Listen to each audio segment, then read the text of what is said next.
السلام عليكم. مساكم الله بالخير جميعا. اليوم طبعا هذا الصندوق الأسود هذه صور امرأة وزوجها عريسين جدد.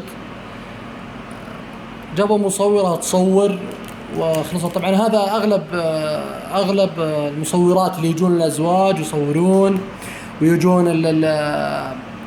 الأعراس يصورون الناس. اليوم ضبط هذا وسبق انضبطنا مع يمنيين. هذا اللي محمضه واللي مزينه ومرتب الفيلم اللي فيه ومرتب الصور اللي فيه يمني الجنسية، ومصانعهم فيها بنغاليين ويمنيين، وسيديهيات تروح للمنفوحة والغيرها من الأماكن اللي هم أماكن إنتاج الصور والتصوير. الآن هذا بيرفع نظاميا للشرطة أو إلى هيئة الرياض، وعسى الله يعيننا وياكم. وكذا رجل طلق زوجته وسبق ان طلقها عندنا يوم شاف صورها عندنا. عسى الله يوفقنا وياكم.